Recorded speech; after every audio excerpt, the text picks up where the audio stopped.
नमस्कार दोस्तों, स्वागत है आपके अपने चैनल पौराणिक मंच 108 में। आप सबने सुना होगा स्वर्ग, बैकुंठ, मोक्ष प्राप्ति, लेकिन इनको प्राप्त कैसे किया जाता है? कौन लोग होते हैं जिनको स्वर्ग मोक्ष प्राप्त होता है? उन लोगों ने ऐसा किया जो उन्हें मोक्ष प्राप्त हुआ। यही एसबी उलझनों को दूर करने के लिए यह वीडियो बनाई गई है। सनातन धर्म में मोक्ष तक पहुँचने के सैकड़ों मार्ग बताए गए हैं।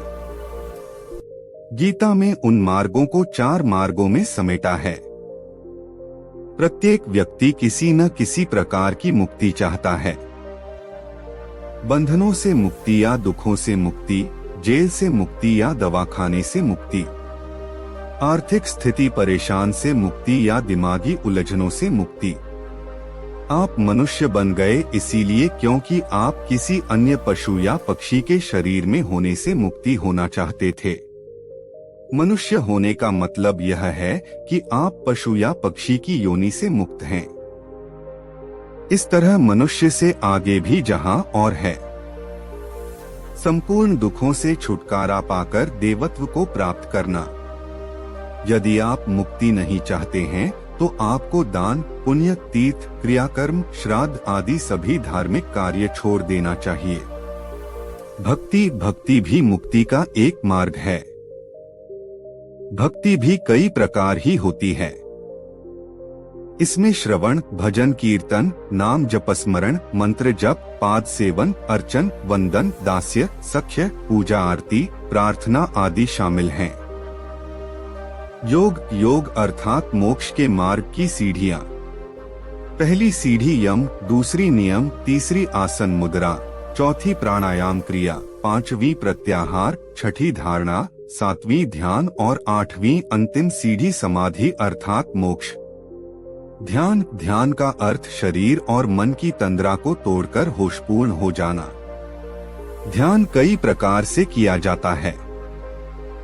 इसका उद्देश्य साक्षी भाव में स्थित होकर मोक्ष को प्राप्त करना होता है।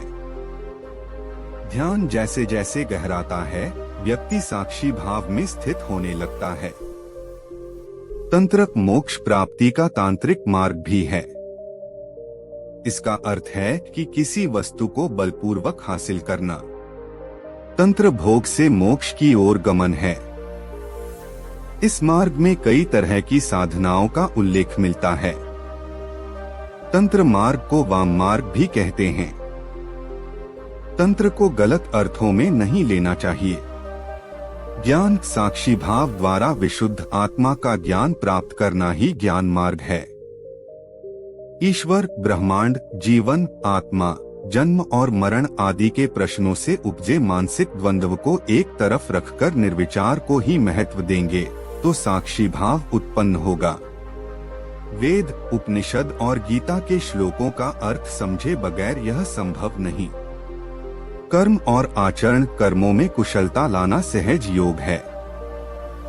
भगवान श्री कृष्ण ने 20 आचरणों का वर्णन किया है जिसका पालन करके कोई भी मनुष्य जीवन में पूर्ण सुख और जीवन के बाद मोक्ष प्राप्त कर सकता है। 20 आचरणों को पढ़ने के लिए गीता पढ़े।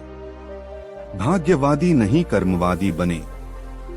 ये है 20 आचरण। 1. अमानित्व अर्थात नम्रता। 2. अदम्भितम अर्थात श्रेष्ठता का अभिमान न रखना।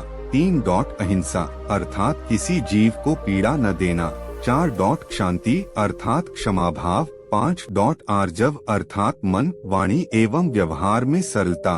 6. आचार्योपासना अर्थात सच्चे गुरु अथवा आचार्य का आदर एवं निस्वार्थ सेवा।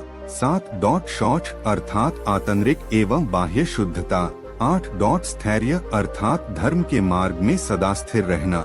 9. आत्मविनिग्रह अर्थात इंद्रियों वश में करके अंतःकरण को शुद्ध करना। 10.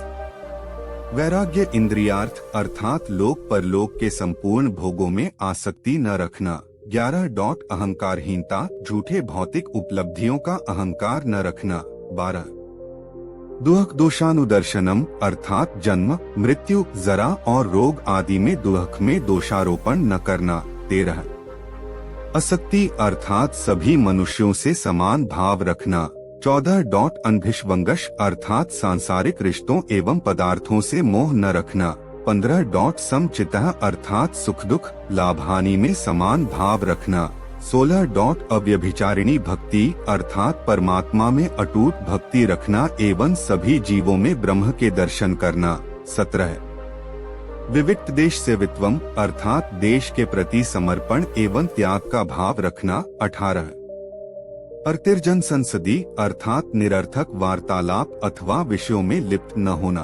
19. अध्यात्म ज्ञान नित्यत्वं अर्थात आध्यात्मिक ज्ञान के लिए हमेशा प्रयत्नशील रहना। 20. आत्म तत्व अर्थात आत्मा का ज्ञान होना, यह जानना कि शरीर के अंदर स्थित मैं आत्मा हूँ, शरीर नहीं। तो दोस्तों, कहानी कैसी लगी कमेंट करके जरूर बताएं। कहानी अच्छी लगी हो तो चैनल को सब्सक्राइब करें।